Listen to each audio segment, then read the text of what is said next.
भगवान बुद्ध से लेकर के सम्राट अशोक, ये सम्राट कनिष्क, सम्राट हर्षवर्धन, संत कबीर, संत गाडगे, संत रविदास, ज्योतिबा फुले, बाबा साहब अम्बेडकर, साहू जी महाराज, अर्जक राम स्वरूप वर्मा, प्रिय ललई सिंह यादव, मानवर कांसी राम, ये तमाम हमारे भारत के बाबा हैं। इन भारत के बाबाओं का जयकारा करना होगा और इन भारत के बाबाओं की विचारधारा पर चल करके हमें एक बड़ा विचारधारा बनाना होगा। उसके लिए भारत बाबा का जयकारा लगाते हुए आगे बढ़ना होगा। इसलिए आप लोग सभी लोग मेरे साथ जयकारा लगाइए, मेरे साथ दोनों हाथ उठा करके, भारत बाबा की, भारत बाबा की, भारत बाबा की। धन्यवाद। पिता के विजय बोल दिया, भारत पिता की जय। हाँ, भारत पिता की जय, भारत बाबा की जय, भारत दादा की जय।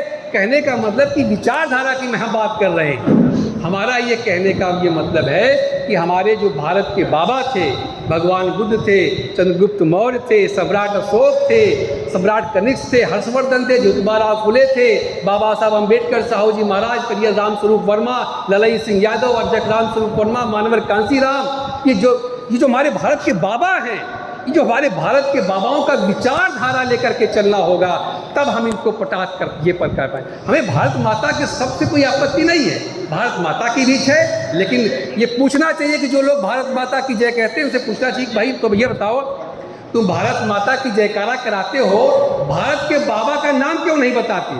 वो बताते ही नहीं। अब बताइए, क्या कोई बच्चा बिना माँ बाप का पैदा होता है? अगर भारत माता की जय हैं तो भारत के बाबा भी तो कहीं हैं, तो वो नहीं बताते, लेकिन भारत के बाबाओं का नाम हम लोग बताते हैं। इतने हमारे भारत के बाबा हैं, हम अपने बाबाओं के सिद्धांत पर अगर चल चले, एक मिनट भी कोई टिक नहीं सकता। इसलिए भारत दादा की जय, भारत बाबा की जय, भारत पिता की जय, कुल मिलाकर के हमारे बाबाओं की जय। दुनिया को मानवता का पाठ पढ़ाने वाले इस धरती के क्रांतिकारी नेता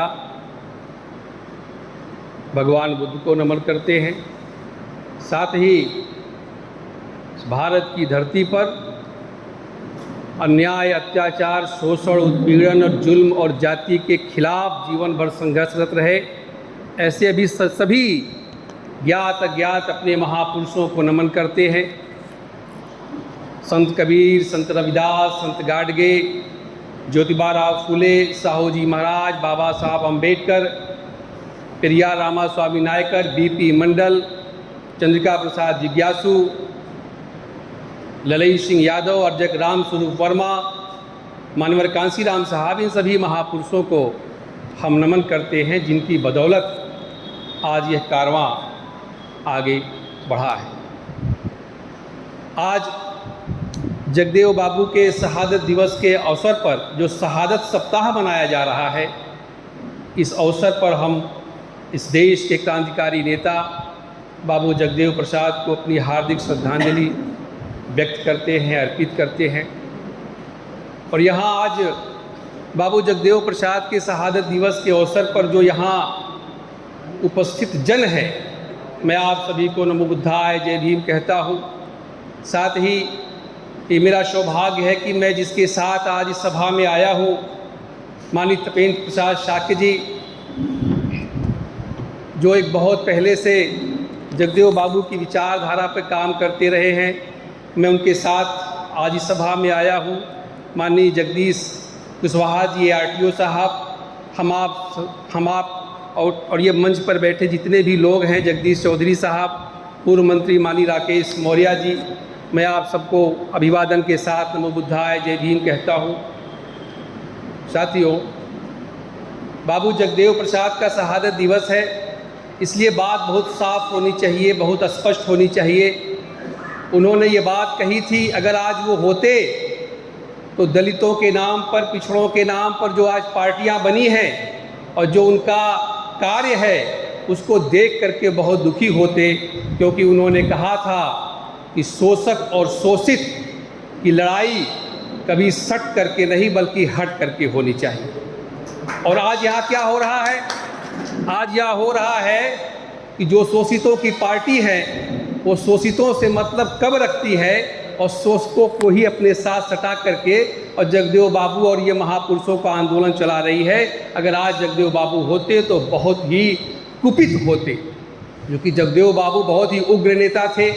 कभी उन्होंने सिद्धांतों से कोई समझौता नहीं किया, और सिद्धांतों से समझौता न करने की वजह से ही उनको हम लोग याद करते हैं। और उनका जब पिछड़ा वर्ग आयोग का जो प्रथम आयोग था, पिछड़े वर्गों के लिए जो प्रथम आयोग था, काका कालेलकर आयोग से लेकर के पिछड़े वर्गों के लिए जो द्वितीय आयोग बना, मंडल आयोग, उसी के बीच में ही उनका संघर्ष चला। 1922 में उनका जन्म हुआ, 1955-56 के बाद वो सक्रिय हुए। 1955 में ही काका कालेलकर आयोग की रिपोर्ट लागू हुई थी। इसमें काका कालेलकर आयोग ने अपनी रिपोर्ट दिया था। 29 जनवरी 1953 को काका कालेलकर आयोग गठित हुआ था, और 30 मार्च 1955 को पिछड़े वर्गों का जो प्रथम आयोग था, काका कालेलकर आयोग ने अपनी रिपोर्ट को सौंपा था, जिसमें उन्होंने रिकमेंड किया था कि 1961 की जो जनगणना है वो जाति के आधार पर किया जाए, और संपूर्ण स्त्री जाति को पिछड़ा मान करके 70% आरक्षण महिलाओं को दिया जाए। और उन्होंने यह भी रिकमेंड किया था कि पिछड़े वर्गों को प्रथम श्रेणी की नौकरियों में 25% आरक्षण, द्वितीय श्रेणी की नौकरियों में 33% आरक्षण, और तृतीय और चतुर्थ श्रेणी की नौकरियों में 40% आरक्षण देने का रिकमेंड किया था ये काका कालेलकर आयोग। बाबू जगदेव प्रसाद कुशवाहा और हमारे तमाम महापुरुष, क्योंकि बाबू जगदेव प्रसाद कुशवाहा तो एक कड़ी थी। बाबू जगदेव प्रसाद कुशवाहा ने जिस बुनियाद पर संघर्ष किया, एक तरफ शोषक और एक तरफ शोषित, उन्होंने कहा कि लड़ाई ये करनी है तो पाला खींच करके करनी होगी। लड़ाई अगर करनी है तो पाला खींच करके लड़ना होगा। एक तरफ शोषक रहेगा, एक तरफ शोषित रहेगा। इसके लिए उन्होंने खूब संघर्ष किया, और उनको जो संघर्ष का जो बल मिला, वो अपने बचपन से ही जो है ये संघर्षशील व्यक्ति थे। बचपन में ही उन्होंने उस महावत को मारा था, उस जमींदार के महावत को मारा था, जिसके महावत थे एक गरीब किसान का खेत चल रहे थे।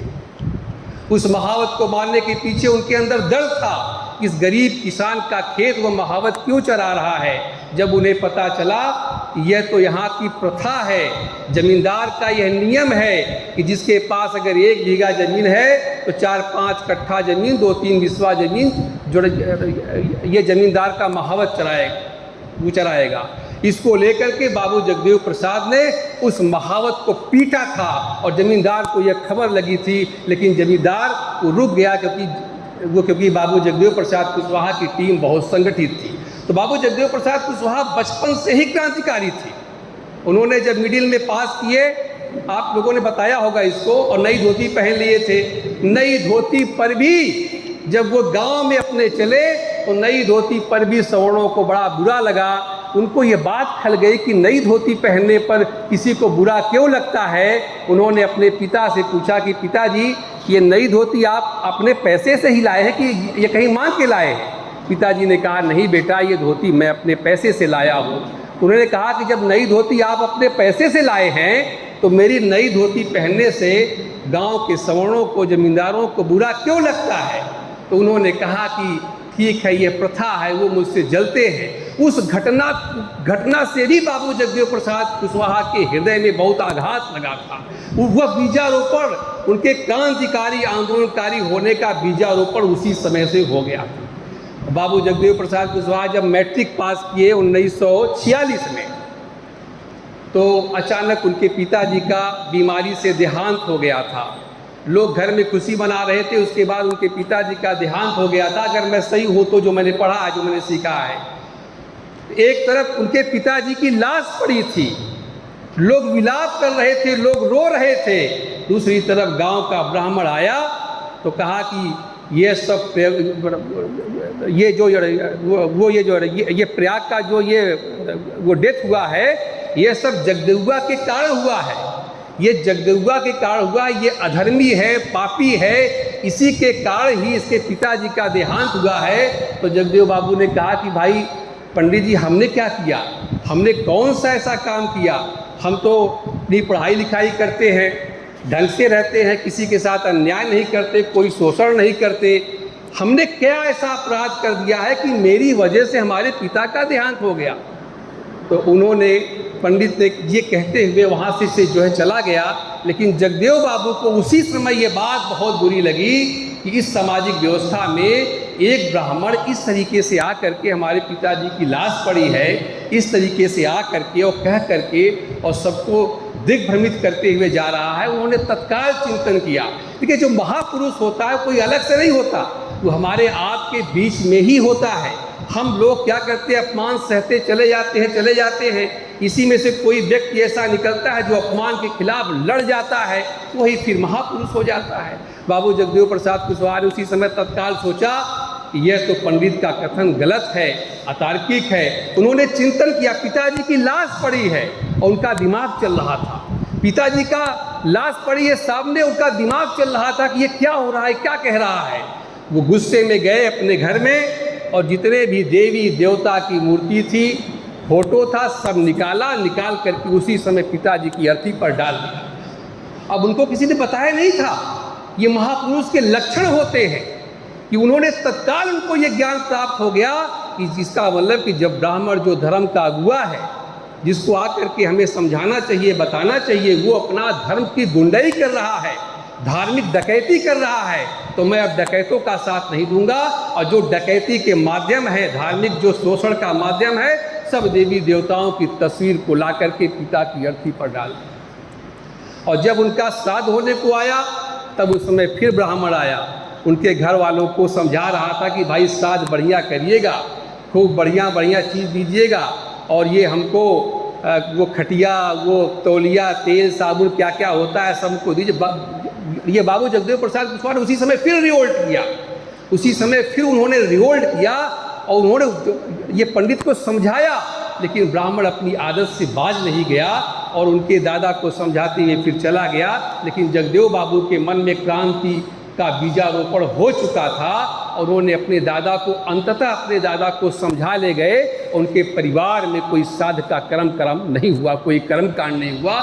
ये बहुत बुनियादी बदलाव था उस जमाने में, जहाँ आज भी हमको तो लगता है जो लोग यहाँ बैठे हैं, इसमें से भी बहुत से लोगों की हिम्मत नहीं पड़ती होगी कि वो साध का विरोध कर सके, कर्म कांड का विरोध कर सके। और जगदेव बाबू उस समय साध का विरोध किए, अपने घर में कोई कर्म कांड नहीं कर पाया। वो संघर्ष करते चले, यही उनका बुनियाद था। वो बचपन से ही संघर्षशील थे, बचपन से ही तार्किक थे, और वो जो है बुनियादी स्तर पर वो संघर्ष जो है ये करते चले। बाद में उनको ये लगा कि अगर मैं इसका विरोध करूंगा तो मुझे ऑप्शन में कुछ देना होगा, विकल्प में कुछ देना होगा। हमारे लोगों की आदत पड़ गई है कि उनको जब तक कर्मकांड नहीं करेंगे, जब तक कुछ हवन पूजन नहीं करेंगे, मंत्रोच्चार नहीं होगा, तो उनका मन नहीं मानता। कोई कितना भी तार्किक हो जाए, अगर ये कहा जाए कि ये सब पोगा पंडित है, ये सब नहीं करना चाहिए, तो समझ जाता कि हाँ नहीं करना चाहिए। लेकिन उसको विकल्प में कुछ देना होगा, तो विकल्प के तौर पर बाबू जगदेव प्रसाद कुशवाहा ने यहाँ के जो है अर्जक रामस्वरूप वर्मा और महादेव भारती के साथ मिलकर के अर्जक संघ की स्थापना किया। और अर्जक संघ एक क्रांतिकारी संगठन हो गया। अर्जक संघ धीरे धीरे पूरे बिहार में दलितों में, शोषितों में, ये पिछड़ों में क्रांति का अलग जगाने लगा। इसका बुनियादी असर ये हुआ कि जो 10% सवर्ण थे, जिन्हें बाबू जगदेव प्रसाद कहा करते थे कि ये 10% ही शोषक हैं, ये 10% पूंजीपति, अमीर और सवर्ण समाज के लोग हैं। 90% जो कमेरा समाज है, जो कमा करके खाता है, नीच जाति का है, छोटी जाति का है, गरीब है, पददलित है, ये 90% की आबादी है और ये शोषण होता है। धीरे धीरे 10% के जो लोग हैं उनको ये लगा यार ये बहुत बुनियादी क्रांति हो रही है, अगर ये अर्जक संघ की क्रांति चल निकली तो फिर हमको उखड़ करके ये बहने में कोई जो है ये टाइम नहीं लगेगा, हमारा सत्यानाश हो जाएगा। ये 10% सवर्णों ने चिंतन किया, मनन किया, उनको ये लग गया कि जो है ये जगदेव प्रसाद कुशवाहा जी ने एक विकल्प ऐसा दे दिया है कि इस विकल्प में अगर 90% की आबादी अगर चल निकलेगी तो फिर हमारा कोई ठौर ठिकाना नहीं रहेगा। और तभी से 10% सवर्णों की निगाह में बाबू जगदेव प्रसाद आ गए। कोई भी दुश्मन उसी का पीछा करता है जिससे बुनियादी खतरा होता है। आप किसी सवर्ण को खूब गाली दीजिए, और उसी से बुला करके हवन कराइए, पाठ कराइए, सब कुछ कराइए, शादी विवाह कराइए, वो आपका कुछ भी नहीं करेगा। अगर उसी श्रवण को आप बुनियादी तौर से अगर आप ललकार दीजिए, धार्मिक तौर से और संस्कार के द्वारा अगर उसका बुलाना बंद कर दीजिए, तो फिर वहीं से वो रुक जाता है, वहीं से वो समझ जाता कि हमारा असली दुश्मन कौन है। तो उस सवर्णों ने पहचान लिया कि ये अर्जक संघ के लोग तो हमें उखाड़ फेंकेंगे, और उसी समय से बाबू जगदेव प्रसाद कुशवाहा निशाने पर आ गए। दूसरी तरफ उन्होंने जब राजनीतिक जो अपना आंदोलन शुरू किया, 57 का चुनाव हार गए, 62 का चुनाव हार गए, 67 में जब उन्होंने चुनाव जीत लिया, तो देखा कि सोशलिस्ट पार्टी, जिस पार्टी में वो करके दलितों, शोषितों, पिछड़ों की लड़ाई लड़ना चाह रहे थे, वह पार्टी भी सवर्णवादी हो चुकी थी। लिहाजा कोई और होता तो मंत्री पद विधायक बन करके उसका सत्ता का सुख भोगता।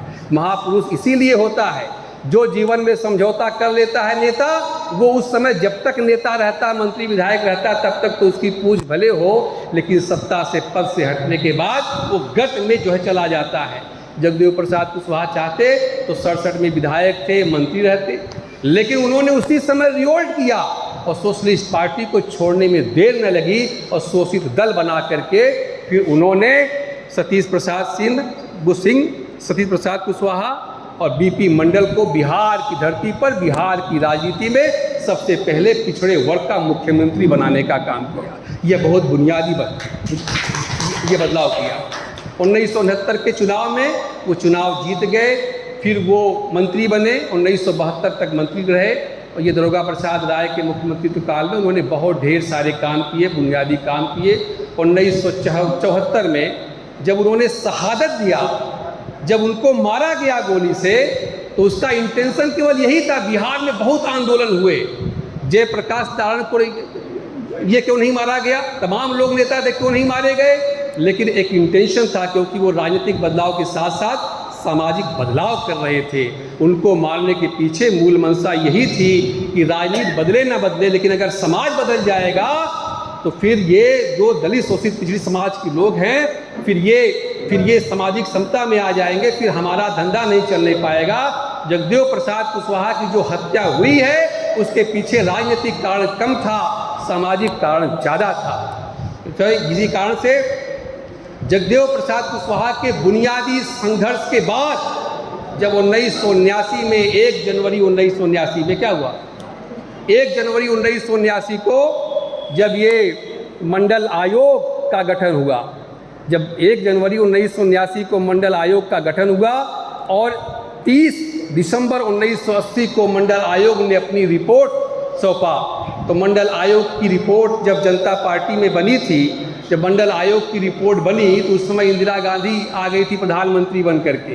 तो इंदिरा गांधी ने मंडल आयोग की रिपोर्ट को यह करके खारिज कर दिया कि अभी ये जो उचित ये समय नहीं है, और धीरे धीरे वो मंडल आयोग की रिपोर्ट ठंडे बस्ते में चली गई।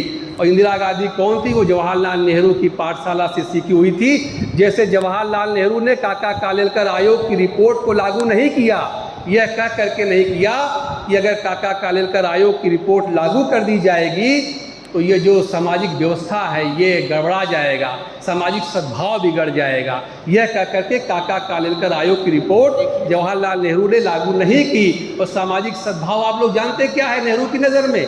नेहरू की नज़र में सामाजिक सद्भाव ये है कि जो ऊंचा है ऊंचा रहे, जो बीच वाला है बीच का रहे, जो नीच है नीच बन करके रहे। नेहरू की नज़र में यह सामाजिक सद्भाव था, जिसकी वजह से काका कालेलकर आयोग की रिपोर्ट लागू नहीं हुई। संघर्षों के बाद पिछड़े वर्ग के लोगों ने संघर्ष किया। सोशलिस्ट पार्टी के नेता ये लोहिया जी थे, इन्होंने कहा कि पिछड़े पावे 100 में 60 का नारा दिया। जगदेव बाबू ने नारा दिया, संघर्ष किया कि ये 100 में 90 शोषित है, 90 भाग हमारा है, शोषितों ने ललकारा है, 90 भाग हमारा है। ये सब नारा लेकर के जगदेव बाबू ने और तमाम पिछड़े वर्ग के नेताओं ने बुनियादी तौर से संघर्ष किया। इसमें ललई सिंह यादव भी थे। काका कालेलकर आयोग का रिपोर्ट लगवाने के लिए ललई सिंह यादव ने भी 1 महीने का आमरण अनशन किया था। तमाम नेताओं ने संघर्ष किया था, लेकिन काका कालेलकर आयोग की रिपोर्ट लागू नहीं हुई। क्यों? क्योंकि पिछड़े वर्ग के महापुरुष तो तैयार थे, वो सब संघर्ष कर रहे थे, लेकिन पिछड़े वर्ग के लोग तैयार नहीं थे। इसी कारण से काका कालेलकर आयोग की रिपोर्ट तैयार ये लागू नहीं हो पाई। 1980 में जब मंडल आयोग का रिपोर्ट आया तो इंदिरा गांधी ने भी उस रिपोर्ट को लागू नहीं किया। बाद में उनके बेटे राजीव गांधी आए, उन्होंने भी उस रिपोर्ट को लागू नहीं किया, क्योंकि पिछड़े वर्ग के लोगों में वैचारिक रूप से लोग तैयार नहीं थे। और इसी बीच में जगदेव बाबू की विचारधारा पर अपने बहुजन महापुरुषों के ललई सिंह यादव, अर्जक राम स्वरूप वर्मा, पेरियार, डॉक्टर अंबेडकर और ये साहू जी महाराज, ज्योतिबा राव, इन लोगों की विचारधारा पर तब तक जो है धरती पर बुनियादी बदलाव हो रहा था। 1980-84 के बाद भारत की राजनीति में एक विचारधारा के रूप में एक बड़ा आंदोलन रूप ले लिया। और 89 में जब जनता दल की सरकार बनी और वीपी सिंह जब प्रधानमंत्री बने, तो जैसे जवाहरलाल नेहरू ने बहकाया काका कालेकर आयोग की रिपोर्ट को लेकर के, जैसे बीपी मंडल आयोग की रिपोर्ट को लेकर के इंदिरा गांधी ने बहकाया, और ये मोरारजी देसाई ने बहकाया, राजीव गांधी ने बहकाया। फिर जब ये जमात तैयार हो गई लालू यादव, नीतीश यादव, रामविलास पासवान, मानवर कांसीराम जैसे लोगों की, तो फिर वीपी सिंह को बहकाने की हिम्मत नहीं पड़ पाई, क्योंकि ये लोग पिछड़े वर्ग के महापुरुषों की विचारधारा पर संघर्ष करते हुए आगे बढ़ रहे थे। यही कारण है उसके बाद भी पिछड़ा वर्ग का जो मंडल आयोग है, केवल मात्र 40 अनुशंसाओं में से केवल 2 अनुशंसाएं ही लागू हो पाई। यानी आप थोड़ा सा जागरूक हो पाए तो मंडल आयोग के दिए हुए 40 लड्डुओं में से केवल 2 लड्डू पा पाए। और जब आप बाबू जगदेव प्रसाद और अर्जक राम स्वरूप वर्मा की विचारधारा पर मजबूती से आगे चले गए, तो यकीन जानिए पिछड़ा वर्ग आयोग की पूरी संस्कृति लागू करवाइएगा और 40 का 40 लड्डू खाइएगा, तभी समाज का भला है। अब आपको मैं ये भी बताता हूँ कि आप लोग उस कौम के लोग हैं, आप लोग उस पिछड़ी जाति और कामगार अर्जक लोग हैं कि आप लोग, आपसे ज़्यादा शांति में विश्वास करने वाला कोई नहीं होगा, क्योंकि आप लोग भगवान बुद्ध को मानने वाले लोग हैं। आपसे ज़्यादा कोई बड़ा राष्ट्रवादी नहीं हो सकता, आप बाबा साहब अम्बेडकर और सम्राट अशोक को मानने वाले लोग हैं। आपसे ज़्यादा कोई वो संवैधानिक नहीं हो सकता, कोई कानून का पालन करने वाला नहीं हो सकता, आपसे ज़्यादा कोई मेहनती नहीं हो सकता। आप हर पहाड़ को तोड़ने वाले, हर पेड़ को लगाने वाले मेहनती लोग हैं। आपसे ज़्यादा कोई समाज सेवक नहीं हो सकता, आप ज्योतिबा राव फुले और माता सावित्रीबाई फुले की संतान हैं। आपसे ज़्यादा कोई ईमानदार नहीं हो सकता। और यहाँ पे कुछ बेईमान लोग जो देश को लूट करके और खरबों को लूट करके देश छोड़ करके भागने का काम करते हैं। आप लूटने पीटने के बाद भी, जाति के नाम पर अपमानित होने के बाद भी अपने देश को नहीं छोड़ा, लेकिन यहाँ कुछ लोग अरबों खरबों कमा करके देश छोड़ करके भागने का काम कर रहे हैं। अगर आप ये पता करें कि कौन लोग हैं जो देश छोड़ करके भाग रहे हैं देश को लूट करके, तो बाबू जगदेव प्रसाद कुशवाहा ने जो कहा था शोषक शोषित, वो शोषक ही मिलेगा, वो सवर्ण ही मिलेगा, कोई दूसरा नहीं मिलेगा। इसीलिए आप लोगों को अपनी विचारधारा का एक जमात बनाना होगा। बिना विचारधारा का जमात बनाए हम लड़ाई में जीत नहीं पाएंगे। जब भारत का संविधान लागू हुआ तो बाबा साहब डॉक्टर अंबेडकर बड़ा खुश रहा करते थे। उनके एक साथी ने प्रश्न किया कि बाबा साहब आजकल आप बहुत खुश रहते हैं, तो बाबा साहब ने कहा कि मैंने इस देश को, यहाँ के अर्जकों को, यानी यहाँ के मूल निवासियों को, यहाँ के शोषित पीड़ित समाज को सौंपने का प्रण किया था। वह युद्ध में 26 जनवरी 1950 को जीत गया। उनके साथी ने प्रश्न किया कि आप युद्ध कैसे जीत गए, जबकि यहाँ का प्रधानमंत्री तो सवर्ण है, ज़्यादातर कैबिनेट में लोग सवर्ण हैं, ज़्यादातर जो है ये राज्यों के मुख्यमंत्री भी सवर्ण हैं, तो आप युद्ध कैसे जीत गए। उन्होंने कहा कि अभी यह समाज सोया हुआ है, जब यह समाज जाग जाएगा, पढ़ लिख करके होशियार हो जाएगा, तो सत्ता छीन लेगा, सत्ता छीन करके अपनी बिगड़ी बना लेगा। बाबा साहब अम्बेडकर के पढ़ लिख करके होशियार बनने का यह मतलब नहीं था कि हम खाली डिग्री लें। उनके कहने का मतलब पढ़ लिख करके होशियार बनने का मतलब ये था कि जिस विचारधारा की बुनियाद पर संविधान बना है, जिस विचारधारा की बुनियाद पर बाबा साहब अम्बेडकर जीवन भर संघर्ष किए, जिस विचारधारा की बुनियाद पर जो ज्योतिबा राव फुले से जो संघर्ष चलता आ रहा है, उस विचारधारा को गहराई से समझना। हमारे लोग क्या करते हैं, पिछड़ा वर्ग का जो आरक्षण मिल गया, आरक्षण को लपकने दौड़ पर ये जाते हैं, लेकिन जिस विचारधारा, जिस कष्ट से, जिस बुनियादी संघर्ष से हमें आरक्षण मिला है, उसको नहीं समझना चाहते। यानी मीठा मीठा गप और कड़ुआ कड़ुआ थू। आरक्षण तो लेना चाहते हैं, लेकिन जगदेव प्रसाद कुशवाहा के संघर्ष पर नहीं चलना चाहते। इसलिए अपनी विचारधारा बनानी होगी। बिना विचारधारा का जमात बनाए हम बड़ी शक्ति नहीं बन पाएंगे। यही कारण है कि जहाँ लोकतंत्र में एक व्यक्ति एक वोट और एक वोट का एक मूल्य होता है, ऐसी परिस्थिति में जिसकी विचारधारा ज़्यादा होगी शासन सत्ता उसी को मिलेगी। अगर आपकी विचारधारा ज़्यादा है, ज़्यादा लोगों की है, तो शासन सत्ता आपको मिलेगी। सत्ता में बैठे लोगों की विचारधारा जैसी होगी आपको परिणाम भी वैसा ही मिलेगा, दूसरा कुछ नहीं मिलेगा। सत्ता में बैठे लोगों की विचारधारा जैसी होगी आपको संवैधानिक मूल्यों का परिणाम भी वैसे ही मिलेगा। इसलिए अगर सत्ता में बैठे लोगों की विचारधारा संभोग के वक्त को जायज़ ठहराती है, अगर सत्ता में बैठे लोगों की विचारधारा ये एकलव्य का अंगूठा काटने वाले द्रोणाचार्य को का गुणगान करती है, अगर सत्ता में बैठे लोगों की विचारधारा अपनी पत्नी को जुआ में हारने वाले जुआड़ी को धर्मराज कहती है, अगर सत्ता में बैठे लोगों की विचारधारा एक समान पैदा हुए इंसान को छोटा बड़ा समझती है, तो क्या आपको लगता है कि ऐसी परिस्थिति में बाबू जगदेव प्रसाद कुशवाहा का सपना साकार होगा? या हमारे जो महापुरुष हैं ज्योतिबा फुले, साहू जी महाराज, बाबा साहब अम्बेडकर, पेरियर ललित सिंह यादव, अर्जक रामस्वरूप वर्मा, इनका कोई सपना साकार हो सकता है क्या? इसलिए सत्ता लेनी है और सत्ता लेने के लिए विचारधारा का एक बहुत बड़ा जमात बनाना होगा। हमारे यहाँ लोग जाति पे काम करते हैं, जाति पे ये लोग चले जाते हैं, जबकि विचारधारा के नाम पर हमें एक होना होगा। हमें जाति में न बढ़ करके एक विचारधारा का जमात बनाना होगा। जैसे उन लोगों ने बनाया है हिंदू के नाम पर अपना जमात ये बना दिया है, हम लोगों को भी अर्जक के नाम पर, अम्बेडकरवाद के नाम पर, जगदेव बाबू के नाम पर, जो उनकी मूल विचारधारा थी, उस विचारधारा पर एक जमात बनाना होगा। जमात बना करके एक विचारधारा के तहत हमें संख्या बढ़ानी होगी, तभी हम शासन सत्ता को ले पाएंगे। और जब शासन सत्ता को ले लेंगे तो शासन में बैठे वाला आदमी जिस विचारधारा का होगा संवैधानिक मूल्य भी वैसे ही मिलेगा। अगर हम लोग बटे रहेंगे और शासन सत्ता दूसरे व्यक्ति के हाथ में जो चली जाएगी, तो उसका विचारधारा जैसा होगा उसको परिणाम भी वैसे मिलेगा।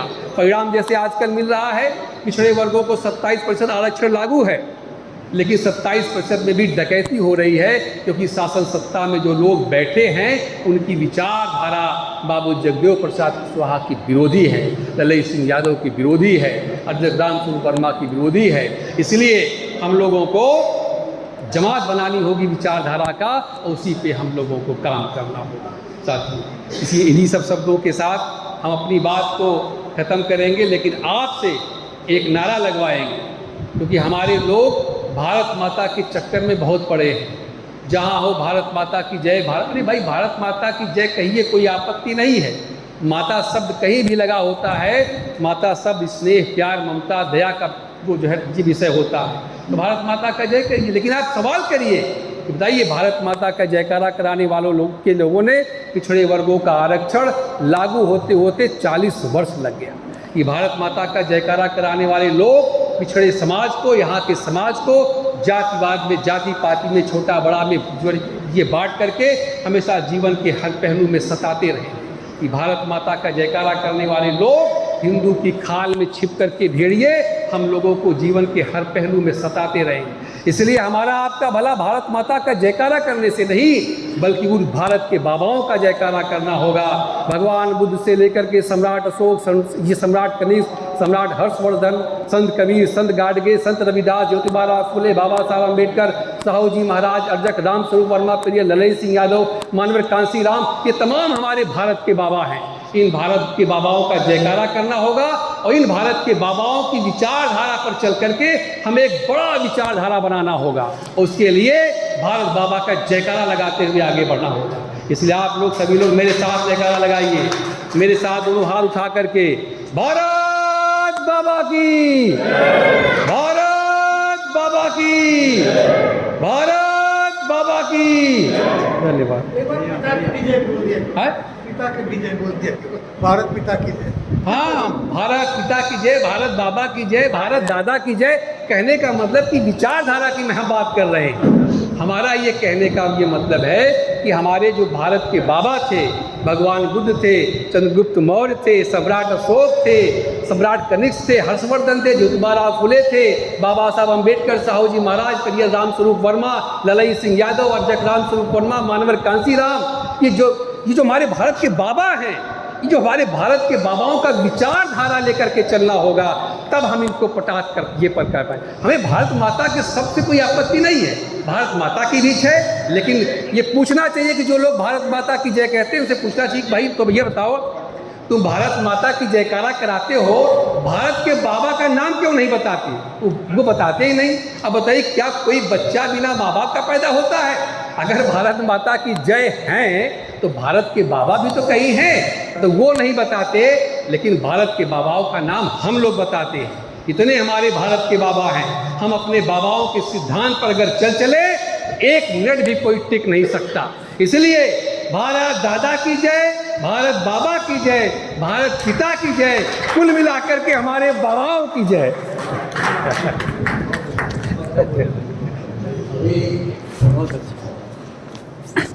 आपको बता दें कि उत्तर महोदय के बारे में आपको बता दें, आपके जो उत्तर प्रदेश राज्य विश्वविद्यालय आयोग के चेयरमैन है जैसा प्राचीनाथ मौर्य जी के सुपुत्र, जिन्होंने काम को ही भोग दिया,